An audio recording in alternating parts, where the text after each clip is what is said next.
This is the Little Johnny Chronicles number 23, the Darkness series, episode 12, Violent Criminals.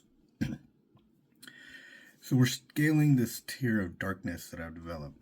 We started tier 3 at the bottom with the least harmful types of characters, starting with the troll, moving up to the addict, the opportunist, and the 7 deadly sins.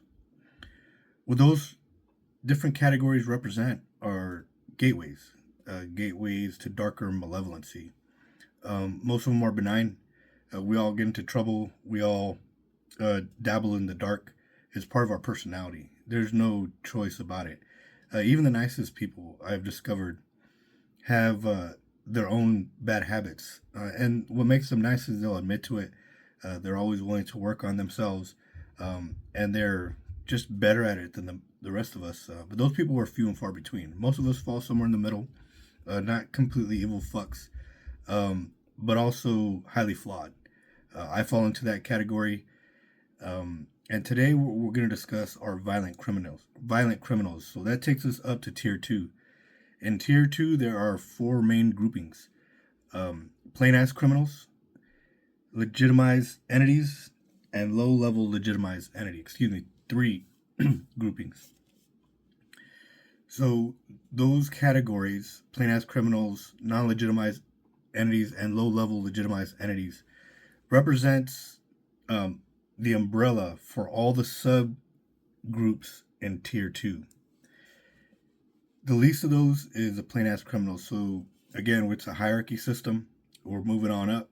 Like they say, in plain-ass criminals, we have 6 groupings, starting with the community type of characters, immoral characters, vandals, thieves, white-collar criminals, and taking us all the way up to the top tier in plain-ass criminals, that's violent criminals. Now, violent criminals represents some sort of portal to malevolent behavior where it kind of departs from the community of moral vandals, thieves, and white-collar criminals, where some of us just get caught up. We get caught up in some sort of criminality. For some reason we become thieves, or for some reason we partake in drug dealing or drug manufacturing, or DUI, right? We just drive drunk. Life circumstances throws a curveball and we become addict, which leads us to becoming a pimp or a prostitute, or dabbling in pornography, or a degenerate gambler because we're trying to feed our addiction, or gambling itself is the addiction. We start to destroy other people's property because somebody paid us to. We're doing people favors for money to feed our addiction, or we just frustrated and angry at the world and we take it out on other people's property, or a million reasons that we would do something like that. We become thieves again to feed our addiction because we're sloth. We don't want to get a job. It's easier to steal than to earn your money the right way or start a career, which I don't think so. I think it's all hard work either way. Pick your poison. I think it helps to do it legit. Tend to keep your freedom a little bit better. You got the white collar criminals who use legitimized means to steal from unsuspecting victims. They steal through the computer, or they use their business to siphon money, embezzlement, etc. But that takes us all the way to the violent criminal. And the violent criminal, again, every time we take a step up, every time we talk about a different group of characters, it transcends something. It breaks another ceiling of malevolency, because all these behaviors are build upon each other and lead to worse stuff. For example, murder. So you could see the example where if you're a thief, if you're in a house and the person comes home and they start to fight you, it might lead to an accidental killing, a manslaughter, right? A homicide, even though you never intended to do it that way. If you're an addict and you're driving drunk or intoxicated on your hallucinogen or whatever your flavor of drug is, and you kill somebody in your vehicle, now you're a murderer. And the murders are all in tier 1. Any type of killing is tier 1. I know violent offenders you might think that they belong up there, but there's a bunch of different reasons for violence, so we're not there yet. The real violent offenders who are in tier 1 tend to be more like governments, because they're able to kill in mass. Think about it. National governments have armies. State governments have militias. Even in the United States, we have each state has its part of the National Guard, the governor's in charge, and some states have militias, whether they're legitimate or not. So think about that one. So violence. Let's stick to the violent criminals, and let me get the intro done, and we'll break it down. Today's violent criminal has not changed since the beginning of time. Their motives, excuses, desires, and tactics remain the same. One could argue that even though their environment has been modernized and they now have more sophisticated weapons and tools, the scene of the 1800s gunfight outside the saloon is simply transplanted into neighborhood shootouts, and the malevolent and violent nature of the characters involved remains the same. Just like addiction crosses every single social economic boundary, violence too remains ever present in every community in the United States, whether it be a municipality of means like Columbine High School in Colorado, an entity as mature and powerful as the nation state, or the annual casual shootout on the 4th of July in the ghettos of Chicago. Look that up. Violence remains an omnipresent resident in American culture. Definition.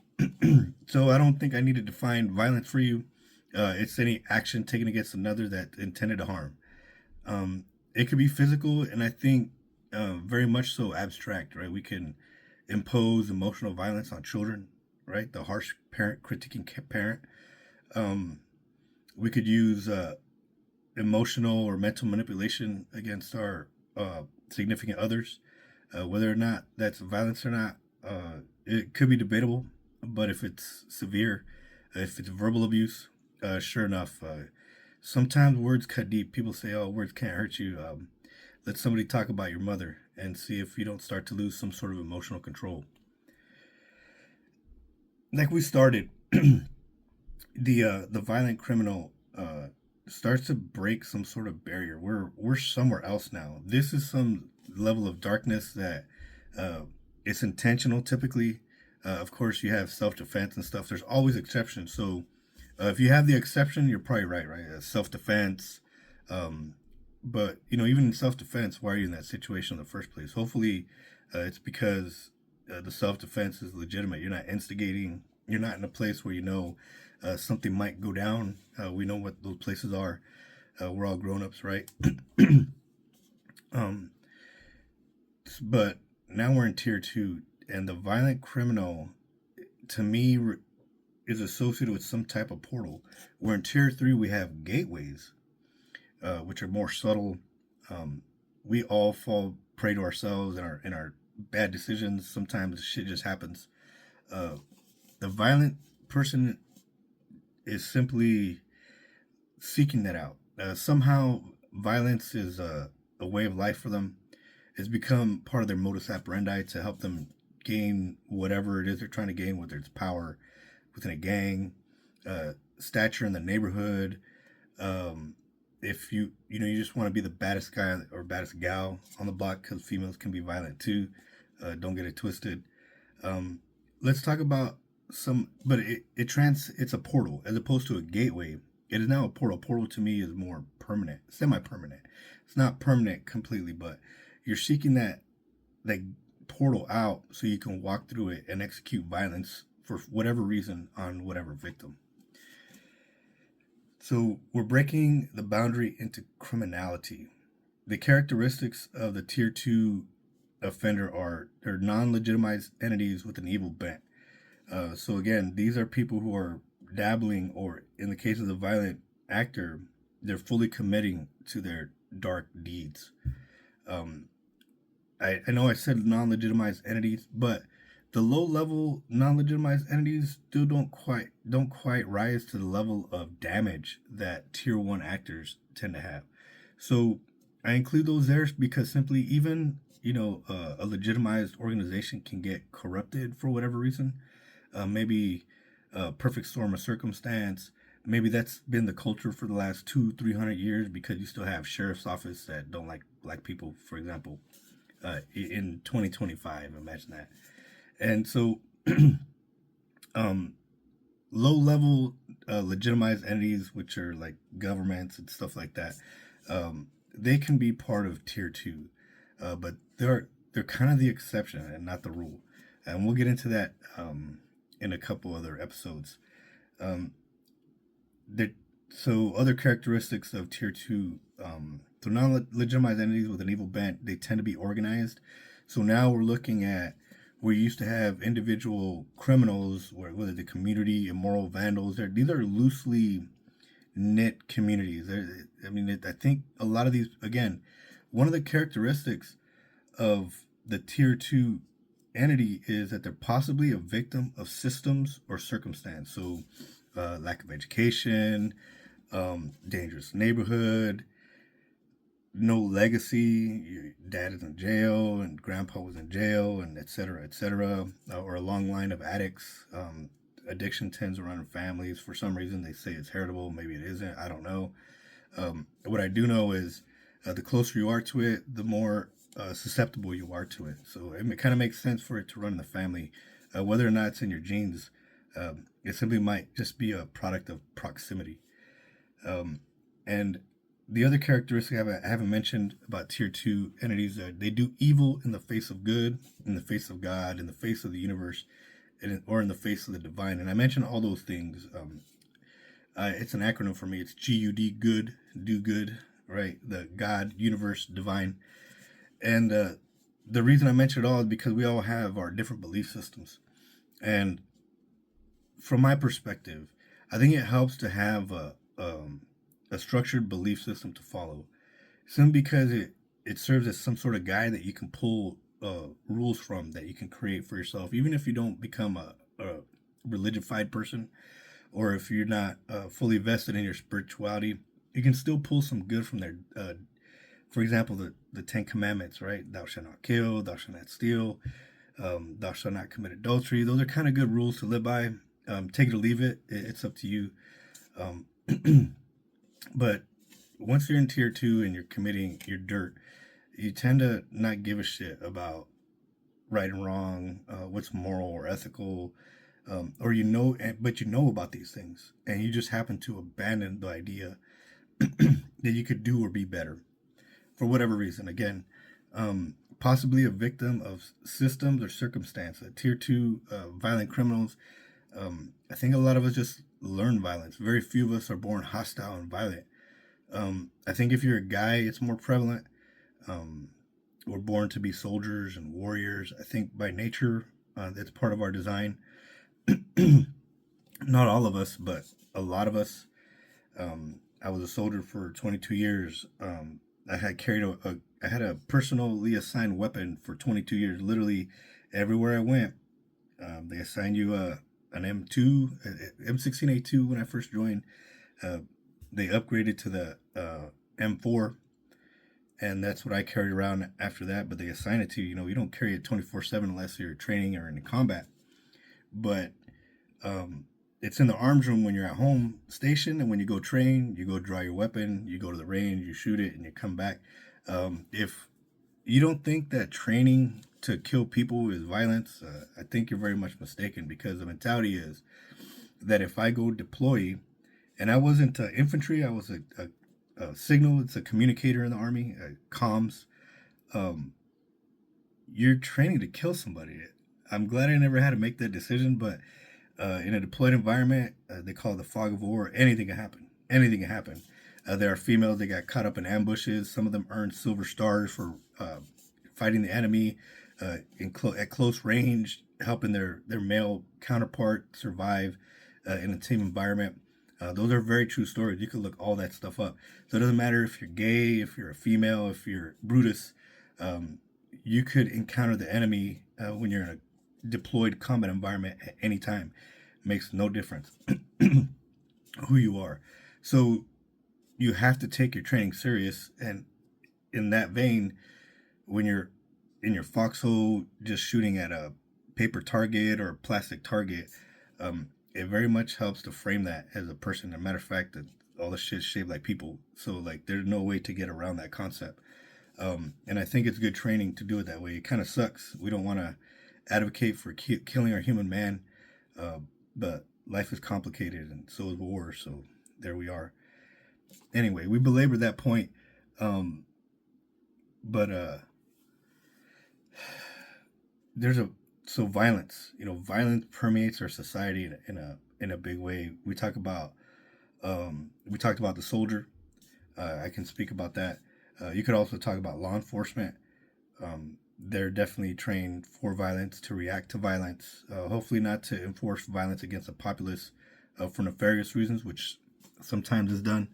But mostly, I think, in my experience, again, I've encountered cops and they've all been there to help. As long as you're trying to do your part, meet them halfway, they'll all treat you with respect.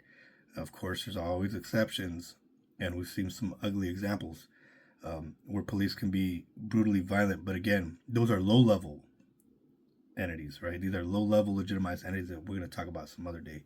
But I outline it as an example of how violence, permeates our society. There's no way to get away from it. If you turn on the TV, if you listen to a hip hop song, like it's just the way it is. I think a lot of it is unnecessary and it's just unfortunate. Let's talk about some specific examples. Low level legitimized entities. I think I've hit that up. So let's talk about violent, plain ass criminals. I've talked about murders and manslaughter. So the types of murders I'm talking about there are not don't rise to the level of tier one. I'm talking about a guy who gets in a fight in a drunken bar brawl and kills somebody, or the guy who's trying to make a name for himself as a gang member, and as part of his initiation has to kill someone. Um, I don't know why anybody would think it's okay to kill somebody needlessly. Um, I know it sounds kind of hypocritical because I was a soldier and said I was willing to do it, But again, it's I guess I would have been part of the tier one crowd at that point. Um, I guess we all sell our souls for money, but anyway, I don't know. I mean, outside of that context, I don't know why anybody would just choose to kill somebody. So violent people, uh, the extreme form of violence is taking a life. And I know I said that up front, and I said that first. I should have said that for last, since we're trying to climb the ladder. But anyway, it probably indicates my lack of preparedness today. But even so, it helps to delineate, exactly what we're talking about. So let's go down to the bottom of the list and work our way back up to the murder. So hate crimes. These are people who perpetrate violence against people just because of the way they look, because of a concept that they don't like, LGBTQ, um, because they have blonde hair, because they have black hair, because they don't like that they're fat. Uh, Whatever made up fantasized reason that you have to hate somebody and want to commit violence against them, it's silly. That's why they're on this list. There's no reason to do it that way. I'm not gonna say I like everybody I encounter, because that would be a lie. I'm frequently annoyed. Fuck, sometimes I don't like my fucking self. But I'm not gonna take out my frustration or my anger on it. You got to find a healthy way to deal. You got to find a healthy way to cope, and you got to ask yourself the question: um, if I don't like somebody because of the way they look, is that their problem or my problem? It sounds very much like you got some internal conflict going on, and you probably need to get some therapy, or you need to sit down and just think about it. Why do I dislike? Why is this hate manifesting in itself in me, and why does it want to express itself in violence? Okay, what can I do instead? You could join a karate class, a Brazilian Jiu Jitsu is big right now, and all that stuff is legit and healthy, and you get to legitimately beat somebody up. You could join the competitions, you could do triathlon, you could become a law enforcement officer, you could join the Marines. There's a bunch of legitimate ways you can execute your frustration and your in a physical way. Go for a run, become a marathon freak. There's all kinds of things you could do. Our hate, I think, largely is either taught or it's ignorance, and we have a responsibility to ourselves to keep us productive, to keep make us a contributor to society, as opposed to a subtractor, right? Negative. Do you want to be a negative stain on society? Do you want to be a subtractor? Do you want to degrade the environment that you exist in? If you're complaining about how shitty it is, have you looked at your behavior and see how much you contribute to it? I don't want to hear people complain about how bad it is and they're driving around looking for people to shoot. They're gang banging. They're robbing little old ladies and they want to complain about how horrific their conditions are. Have you taken a look and see how much you're contributing to those conditions? You're not a hypocrite at that point. I think you're a liar. You're kind of a coward because you want to blame everybody else for the problems that exist and never look in the mirror. Hate crimes, yeah, no good. Extortion. Oh God. So you got the people who extort the people in the neighborhood. Legitimate business owners have to pay a tax for protection from the hoodlums. A tax enforced by the hoodlums themselves. So who's going to protect the business owner from the hoodlums who are extorting them? Again, it's just a lazy way to make money. Sloth, greed, envy. Are you mad because you don't have the balls to stand up your own business? I don't understand where that racket. I mean, I know where it comes from, but I don't understand why it's a thing. Why don't you go to work or open your own business doing security? Like, they're legitimate security firms that make money in a legitimate way and make a lot of money doing it without having to hurt anybody. Matter of fact, the business owners are going to seek you out for their protection without breaking any type of law. Makes no sense. And the worst part of it is you're hurting people in your own community. Likely you're hurting the people, your neighbor. Again, if you look at it from the spiritual aspect, a lot of our religions tell us to be good neighbors and take care of our neighbor. Thou shalt not covet thy neighbor's wife. Right? Don't lust over objects that don't belong to you that are right next door, because it's too tempting and it creates a lot of chaos if you tend to act on those impulses. Again, it just depends on how well you want your environment to be. How much do you want to contribute and how much do you want to subtract? Are you a subtractor or are you a contributor to your environment? Abduction, kidnapping somebody. Like, oh my God. If you can talk to somebody, let's use a real scenario. You want to get laid. If you could just talk to somebody, develop your personality enough. Yeah, it takes fucking work. You got to develop your personality for somebody to be attracted to you. You don't have to be beautiful. You just talk to people, and eventually somebody will willingly give you what you want. You don't have to believe me, but that's exactly how it works. Matter of fact, there are people with low standards who will give you what you want, even if you're not, even if you haven't worked on your character. There's just different types of people. There's a broad spectrum of folks on the planet, and you don't have to kidnap nobody to get what you want. You're kidnapping them so that you can ask for a ransom. Why don't you just get a job? You know how much hard work that is? And mind you, I think, it is my opinion, but if you kidnap somebody, the entire neighborhood where that person belongs, the entire neighborhood should load up with all the guns and ammo that they got and go after you and kill you. Because if there's nothing else that just appears so lazy on the surface of it, it's those types of crimes: extortion, abduction. It's like, we don't need people like you. Literally, we don't need people like you on this planet. You're a detriment to a society in every single way. And like, I understand why it's a useful tactic, because they're playing on our emotions. They're holding the people that we love hostage, because we know emotionally it's this we're gonna feel distraught, right? It's this strong connection to these people that you steal from us, and the threat that you're gonna take their life, murder, is simply, we can't live with it, and that's why I think it's just so insidious. I wish we had a better system to take care of things like that. I think that maybe they should pass a law that allows an entire zip code where that person belongs. Because usually it's a child or a vulnerable person. It's not anybody strong that gets kidnapped. They should allow that entire zip code where that person lives to load up in a truck, right? We can use a SWAT truck, right? It's usually just parked because there's not, you don't need a SWAT vehicle every day, and we could find the person and go extract, the victim, and then just carry the body of the perpetrator out, because that would be justice. I don't think I'm making that up. I think a polite society might be able to accept that, but again, this is that's my dark side showing there. Battery, beating the shit out of somebody, beating the shit out of somebody for no good reason. Again, I can't stand bullies.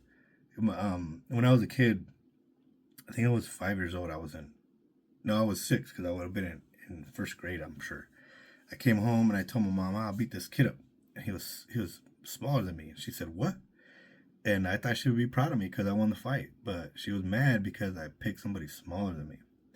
And she said, don't ever pick on anybody smaller than you. You're not a coward. You're not a pussy. I don't forget the exact words she said, but whatever she said, struck a chord because it's true. Why would you fight somebody if you knew you were already going to win? Cause that's not a challenge. That's not really a fight. I don't know. It's oppression. You can't even call it a fight at that point. And battery is usually like that. People tend to fight people who are smaller than them, who are weaker than them, especially domestic violent folks that beat up their spouse, a weaker spouse, and it goes by cuts both ways. And the male community is just underreported because nobody wants to tell anybody that they got beat up by their girlfriend or their wife. But the pie cuts both ways. Battery, another, stain on society. What happens to the kids that are in those households who see that? So I'll share another story with you. Besides witnessing battery in my home, I witnessed can I? It doesn't matter. I'm just gonna fucking say it. Fuck the censors. Rape. You get to hear it. You get to hear the words that are said. You get to hear the victim be brutalized, and I will tell you, it happened on more than one occasion, and it took me a long time to come to grips with how that affected me. I think, not I think, I've done the math, and I was 5 years old when I started seeing those things. That's when I started seeing those things. It wasn't the first time or the last time.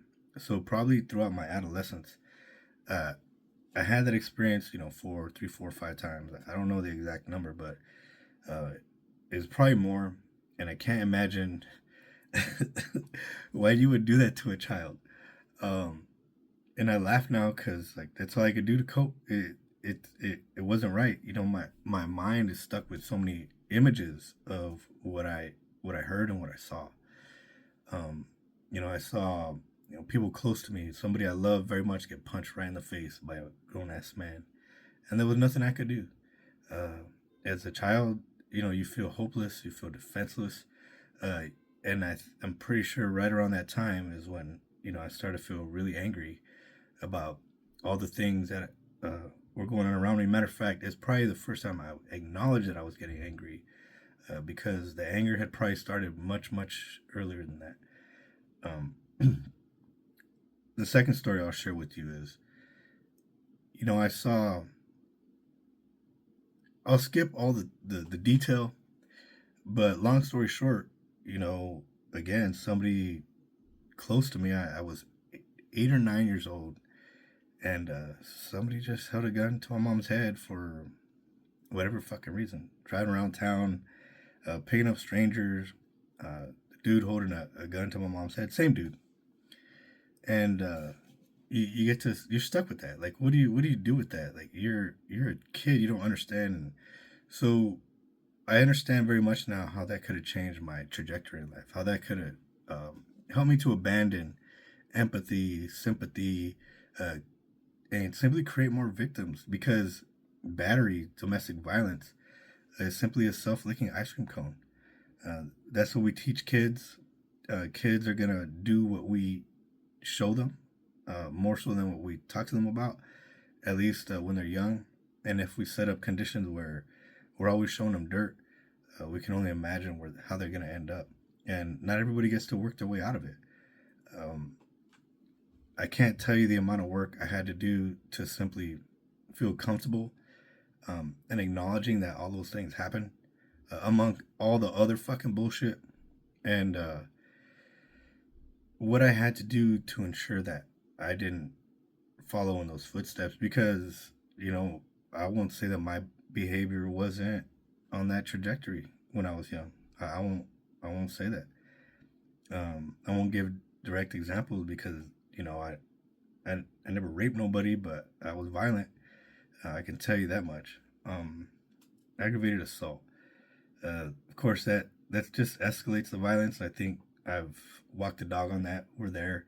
And then murders, right? Murder and manslaughter. All this behavior, all this violence, it leads to that.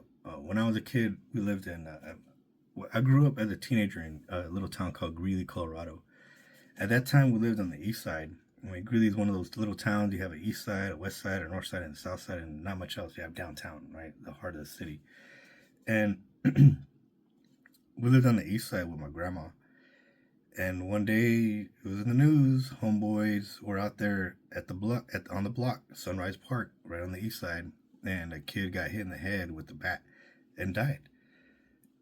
That was a rare occurrence, but there were always skirmishes. You had the Northsiders, the Playboys, the Southsiders, the Cert 13, the Sureños, the Southside Hood. You had all the different gang elements, right? Even in little cowtown Greeley, it's the same story. I'm sure it plays out everywhere. People say, "Oh, there are no gangs in your town." There are gangs in every town. There's knuckleheads everywhere, and anyway. I blame the adults, but long story short, homeboy died that day. Little town, and it was probably over some nonsense, right? Homeboys rolled through the neighborhood.